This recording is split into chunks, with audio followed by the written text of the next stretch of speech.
KW Continente presenta los análisis y comentarios del ingeniero José Isabel Blandón y Fernando Correa. Estamos de regreso con más de esta edición informativa y Fernando Correa nos acompaña vía Skype. Buenos días, Fernando. Buenos días, José Luis. Buenos días, amigos televidentes, don José. Buenos días. Y amigos oyentes de KW Continente. Bueno, yo haciendo cuarentena, estuve de viaje, así que me toca guardar 5 días de cuarentena en un día en el que llego y que, pues, sorpresa para toda la farándula latinoamericana con el fallecimiento de ese gran trompetista, el trompetista de América, don Vitín Paz. También falleció don Richard Preto, padre de la acuicultura panameña, un momento en el cual hay nuevos encierros en Ontario, en Perú, y atención, porque también, pues hoy llegan 77,000 vacunas a nuestro país. Además, se amplía el toque de queda a las 11 de la noche. Hay una nueva jornada de vacunación para el circuito 86. También mañana deben empezar maestros y embarazadas. Además, 9, 1, 2 y 7. Las decenas sugeridas por KW. Don José. Buenos días, Fernando. Bienvenido a casa. Buenos días, José Luis. Buenos días a toda nuestra audiencia que nos sigue en KW Continente Radio y en Canal 21 Next TV. Arranca una nueva semana llena de información. Vamos a ponerlo al día, Fernando, José Luis, de todas las cosas que están ocurriendo. La primera cosa, quiero unirme al dolor del pueblo panameño con la pérdida de dos grandes talentos. Uno, Víctor Nicolás Paz, mejor conocido como Vitín Paz, el trompetista, no solamente de nosotros, del mundo. Tocó con los grandes y se fue unos grandes. También la partida del ingeniero, del doctor Richard Preto, uno de los, él era un investigador y quedó en sus últimos, sus años de mayor productividad trabajando en acuicultura. Uno de nuestros mejores profesionales en el sector agropecuario se nos fue. También recordar que durante el día 4 se cumplió un aniversario más del asesinato brutal del doctor Martin Luther King. Creo que el 57 años del asesinato, 53 del asesinato de Martin Luther King. Uno de los grandes oradores, Fernando, de los Estados Unidos, sin duda alguna. I have a dream. ¿A quién no se acuerda de aquel discurso? Bien, algunas cosas. El Premio Nobel de la Paz también. Gran Premio Nobel de la Paz. Ayer, bueno, con él murió, no solamente él, murió Robert Kennedy. Ese fue un año trágico. Fue un año trágico. Sí, el 68. El 68. Bien. Algunas cosas para ponerlos al día rápidamente. Vamos a comenzar por nuestra América, y usted que viene de por allá. En nuestra América, recuerde que esta semana, el domingo, hay dos elecciones. Dos elecciones. Una, la segunda vuelta de Ecuador, entre Guillermo Lasso y Andrés Araúz, que los últimos sondeos le dan una leve ventaja a Araúz, y que además de eso, algunos líderes indígenas de Ecuador, se han pronunciado a favor de Araúz. La gran imponderable de lo que pasa en Ecuador es que el 25% de voto que va a votar nulo o a votar en blanco. ¿Cuál va a ser el porcentaje de voto útil de ese conjunto? Eso va a definir el proceso, o lo hace impredecible. De manera que estaremos dándoles informaciones de lo que está ocurriendo. Lo que sí es cierto, que el señor presidente de Ecuador no deja de meter la mano en el proceso electoral. Sí. Ahora puso bajo ley de control algunos centros importantes de la capital cuando estamos en la última semana allá en Ecuador de las elecciones. ¿Por qué son importantes esas las elecciones? Porque ahí se dan dos corrientes de pensamiento diametralmente opuestas. El correísmo, que la representa Araúz, y el neoliberalismo, que lo representa el banquero Lasso, que este es su cuarto intento de llegar a la presidencia, mientras Araúz es un joven de 39 años con alguna experiencia en la administración ministerial con el presidente Correa. Por otro lado, Fernando, Celis, se da también, recuerden ustedes, las elecciones en Perú. Ecuador a nosotros nos interesa porque Ecuador es uno de los usuarios más importantes del canal de Panamá de América del Sur. No se engañen en eso, no se olviden de eso, perdón. Y Perú, a nosotros nos unen muchos lazos con Perú. Perú, aquello es un pandemonio. Las elecciones, la primera vuelta, son este domingo. El 20. Sí, la última encuesta 19, de 20. la última encuesta de Ipsos demuestra que hay un empate técnico entre los 5 primeros candidatos. Entre 10, 9, 8 y 7. O sea, no hay una diferencia mayor del error muestral. Marcando de primero, si eso es marcar de primero, Johnny Lescano. En segundo lugar está el economista que usted entrevistó, empatado con Verónica Mendoza Soto, el economista Soto, Fernando, que usted entrevistó aquí. Fernando de Soto. Fernando Soto. Hernando, correcto, que marcha con 9 puntos. 10, 9 y 9. Y después sigue Forsyth, que acaba de confirmar que tiene COVID-19. Aquellos que él es uno de los lineaduras de COVID. O sea que él es un futbolista con pretensiones de a mover Perú hacia la derecha. Ahí hay una mezcla de populismo. Y una de las sorpresas es la caída vertiginosa en las encuestas de Rafael López Aliaga. Que dicho sea de paso, esta encuesta es de Ipsos. Ayer aparecía en El Comercio de Perú, una fake news, en la que decía encuesta de Ipsos, Ipsos con doble S, en la que ponían a López Aliaga como en primer lugar. En realidad eso no es cierto. La encuesta de Ipsos tiene como primer puesto a Lescano con una diferencia no significativa, de manera que en Perú puede pasar cualquier cosa. Esa es expresión del nivel de fragmentación que vive en esos dos hermanos países. Son dos elecciones importantes porque ellas van a abrir el camino. Uno cierra el camino hacia dónde irá Ecuador en esta incertidumbre que se mueve. El que gane hereda un país complicado de manejar, con deudas, con una estructura gubernamental hecha un desastre, la corrupción se ha tomado el país, el estancamiento económico, los muertos de COVID han sido subestimados y una alta desconfianza en la estructura orgánica de la nación peruana, ecuatoriana. De manera que todas estas cosas están ocurriendo aquí en nuestro continente, mientras en nuestros hermanos aquí de Colombia, Fernando, usted que viene de por allá, la violencia sigue enseñoreándose. Sigue enseñoreándose. En este país también los problemas de COVID, los problemas económicos y la migración está creando todo un foco. Y es un país también fragmentado. Una de las características de nuestra región latinoamericana es la fragmentación que está ocurriendo. También informarles que el presidente de Argentina,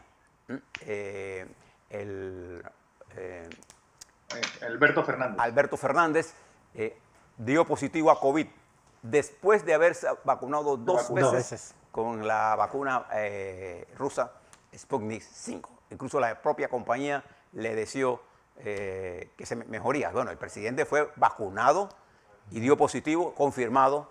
El presidente, otro de los dirigentes del mundo, ya el primer ministro de Pakistán también lo había confirmado su positividad a la enfermedad. Algunas cosas importantes que usted tiene que conocer de la enfermedad. En primer lugar, lo positivo. La vacunación en los Estados Unidos llegó ayer a cerca de 164 millones de personas vacunadas, de los cuales el 18% se encuentran en segundo, ya en doble vacuna. Ayer, el sábado, la vacunación diaria llegó a 4.050.000 personas. Lo más alto de vacunación, se espera que el gobierno del presidente Biden termine los 100 días con 200 vacunas. Sin embargo... 200 millones. 200 millones, perdón, correcto. Sin embargo, los movimientos de la ultraderecha de los Estados Unidos, los de la conspiración permanente, ahora están montando una campaña contra la vacunación. Y hay cantidad de redes sociales en los Estados Unidos divulgando cosas contra las vacunas, mientras el presidente y su esposa en el día de Easter, el día de Acción de Gracias, perdón, el día de Pascuas, de Pascuas, Domingo de Pascuas, ellos invitaban a la vacunación masiva en los Estados Unidos y está teniendo un éxito importante el presidente Biden, y es la vacunación uno de los caminos. El otro problema que tienen los Estados Unidos es que a pesar de la vacunación, existen claras evidencias de un repunte nuevo que podría poner en peligro lo avanzado. Esto está ocurriendo en los Estados Unidos y además se nos informó ayer que una de las fábricas de la vacuna AstraZeneca en los Estados Unidos, en Baltimore particularmente, fue cerrada la producción porque se encontraron 12 millones de dosis defectuosas. Wow. Y esto complica más la situación en realidad, con esta farmacéutica. Claro. De manera que en el marco de los Estados Unidos hay noticias importantes, en el marco del mundo en general, la vacunación, el COVID está pegándole tan duro. Fernando, que yo solo estaba diciéndolo esta mañana, uno de los efectos lo está recibiendo la señora Merkel, que tiene su más baja calificación de este proceso de COVID. ¿Usted tiene los números? Sí, acá están los números, no sé si Fernando también lo tiene. Aquí están. Sí, 132 millones, casos totales, 199.937. Así es. Sí, son los casos. Con 513 millones 420.557 vacunados en el mundo, 2.881.077 fallecidos y una tasa de letalidad del 2.18 en el mundo. Y ya los Estados Unidos superó los 31 millones, ¿no? Ya Estados Unidos tiene ya los 31.420.279 casos totales, con 568.777 fallecidos. Estados Unidos tiene 6.899.970 casos activos y una tasa de letalidad de 1.81. En nuestro continente, el primer lugar en casos positivos y mortalidad lo tiene Brasil. ¿Cuál es la cifra que usted tiene de Brasil ahí? 12.989.307 con 331.649 fallecidos. Brasil tiene 1.300.137 casos activos, 2.55 de tasa de letalidad. Ayer se reportaron 31.369 casos con 1.228 fallecidos. Aunque Colombia tiene 2.4 millones de casos positivos contra 2 millones casi 300.000 de México. México tiene más muertos que Colombia, casi triple. Y recuerde que en México, aquí, ¿cuánto tiene usted reportado allí? Bueno, Colombia hasta ayer 2.446.219 casos positivos, 64.094 fallecidos, una tasa de letalidad de 2.62, hay 64.561 casos activos. México tiene 2.463.507 casos, ha tenido 216.335 casos fallecidos, es decir, lo que usted acaba de decir. Recuerde que en el caso de México, el propio gobierno de México reconoció que esta cifra está subestimada. Claro. Hay que multiplicar eso por 1.6. Sí, casi 60% de su estimación tiene esta cifra. Está casi prácticamente pegada con Brasil en términos de mortalidad. Eso es lo que está ocurriendo en nuestro continente. Pero fíjese algunas cosas que usted debe darse cuenta. En primer lugar, el índice de reproducción efectiva, por ejemplo, en Brasil está calculado en 1.4 a 2.1. Oscila entre esos parámetros. El índice de positividad en Alemania está sobre el 9%. Ahora, mire, recuerde esa cifra cuando le demos las cifras panameñas. El índice en Alemania de positividad en los últimos días está en 9%. En los Estados Unidos hay 22 estados con incremento de la positividad, pero se mantiene baja la tasa de ocupación en los hospitales, porque la cantidad de gente que está siendo vacunada, particularmente los más susceptibles a morir por el virus, están siendo vacunados. Y la población de más de 60 años también está siendo vacunada masivamente en los Estados Unidos, igual que está pasando en los países que hay disponibilidad. Nosotros en Panamá tendremos disponibilidad de vacunas. Hoy está ya. Hoy. Hoy, en la madrugada de hoy. 77. Debe ser mañana, ¿no? No, debes llegar No, hoy no. en la mañana. Hoy en la mañana. Hoy en la mañana. Nos Hoy en la están mañana. llegando 72.000 vacunas aproximadamente 77.220. para 77.000. iniciar precisamente la vacunación a los maestros y profesores que son parte de este proceso y continuar la vacunación a los mayores de 60 años y más. Por lo demás, fíjese lo que está ocurriendo en la nueva dinámica mundial. Los Estados Unidos, en el desarrollo de sus propuestas, ha ampliado su nivel de contacto con Europa. Y en la mañana de hoy arranca en Viena, estimados televidentes y radioescuchas, una reunión para reactivar las conversaciones con respecto a el programa nuclear de Irán, en la que participará China, Rusia y los países europeos y los Estados Unidos. Habrá conversaciones indirectas entre Estados Unidos e Irán. Los Estados Unidos no se opone a que en un futuro inmediato, cercano, establecer conversaciones directas para restablecer el acuerdo nuclear con Irán que permita que Irán no desarrolle armas nucleares.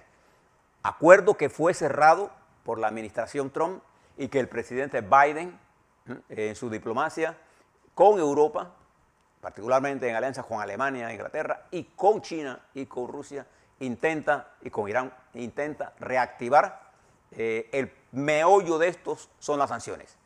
Estados Unidos propone un levantamiento gradual de las sanciones en medida en que Irán vaya cumpliendo con las cosas que se plantean. Irán propone una eliminación de las sanciones de cuajo. Este es básicamente lo que está pasando. Lo importante es señalar que el proceso de negociación, usted siempre que vea negociaciones en la búsqueda de la paz, siéntase alegre, ¿no? Sí. No hay que sentirse impulsado por la gente que cree que la guerra es la solución de los conflictos. Pero además de eso, en el marco de toda esta pandemia, la situación entre la República Popular China y los Estados Unidos continúa en una especie de estancamiento por problemas muy concretos. El problema de Hong Kong, en la que la nueva legislación que la aprobó la legislativa de la República Popular China reduce la capacidad de Hong Kong a tener niveles de independencia. Solo un 20% del Parlamento hongkonés podrá ser electo directamente, y para ser candidato usted tiene que ser catalogado como un patriota. Yo nunca había visto una definición de eso. ¿Y quién define quién es un patriota? Bueno, se define un patriota como el hombre que es leal a la línea directa del partido. Del partido. Por Y eso es ellos. un problema serio. El otro es Taiwán. Y el otro son todas las cosas comerciales que están por definirse, entre ellos la competencia leal, una leal competencia, el manejo del valor de la moneda, las prácticas comerciales adecuadas, y este realineamiento, esto es lo importante que debemos entender todo, este realineamiento del señor Biden con Europa forma un bloque ahora que podría poner en peligro lo que ya China negoció con Europa en términos de inversiones directas. ¿China necesita de los Estados Unidos para comerciar? Claro que sí. Y no solamente para comerciar, sino para tecnología. ¿Estados Unidos necesita de China para comerciar? Claro que sí. Nosotros en Panamá necesitamos que ellos se entiendan, sin duda alguna. Hombre. ¿No? ¿Por qué? Porque el entendimiento entre esas potencias elimina esta controversia, ¿no? Sí. Y ahora la controversia se ha endurecido por el nivel de acceso que China y Rusia han tenido a los mercados de Latinoamérica con respecto a las vacunas. Las vacunas se han convertido en un arma geopolítica. Están llegando vacuna china a casi la mayoría de los grandes países de América Latina. Está teniendo un impacto importante, tanto Rusia como China, en la distribución de la vacuna. Cuando el Papa Francisco ayer, en su disertación al mundo, decía: tenemos que desarrollar mecanismos para que las vacunas lleguen a todos los países. Lo que está ocurriendo todavía, José Luis, es la concentración de las vacunas en pocos países. En términos generales, recuerdo lo siguiente. Países en América Latina que entran en elecciones, se me quedó Chile que entra en un proceso que ayer el Parlamento chileno debió aprobar la moción del presidente Piñera para trasladarlo para mayo, creo que así va a ser, y tenemos dos elecciones cercanas, la de Ecuador y la de Perú, que van a tener impacto en América Latina. Tenemos dos elecciones pendientes para noviembre en Centroamérica, en Honduras, cuyo país se encuentra en una seria situación de imagen internacional, de pobreza, de ataque. Usted ve los números de COVID de Honduras, compárelo con Panamá y se dará cuenta, ellos tienen 20 veces más casos positivos que nosotros. Y ahora, cuando le demos la gráfica de Panamá, usted entenderá lo que le estamos diciendo. De manera que el mundo se encuentra en esta situación. Dígame, Fernando. Así es, no. Y además que no has mencionado, José, la situación en Ucrania, la tensión que hay con su vecino Bielorrusia. Esa confrontación hizo que Alemania y Francia hicieran un llamado a la defensa de bajar las tensiones y a la defensa de la integridad física de Ucrania, porque las tensiones están a máximo nivel. Y además, ahora que se descubre el nivel de desarrollo tecnológico que Rusia está poniendo en el Ártico, se está armando Rusia en el Ártico, y esto va a tener una nueva zona de conflicto. A la vuelta, vamos a ver cómo nosotros arrancamos este lunes el COVID en Panamá. ¿Cuáles son las cifras que tenemos? ¿Qué dicen las gráficas? Quiero hablarles sobre la vacunación y quiero hablarles, Fernando y José Luis y estimados televidentes, de un tema: la economía y la política. Ayer, este fin de semana, estuve leyendo un documento, Fernando, José Luis, estimados televidentes, que preparó Guillermo Schachtman que se titula Hacia una nueva visión económica y social del país. Quiero hablarles sobre eso porque el enfoque que tiene Guillermo Schachtman es un aporte importante al debate, pero es un aporte ecléctico desde una óptica extremadamente económica. No mide las fuerzas políticas que son necesarias para hacer los cambios.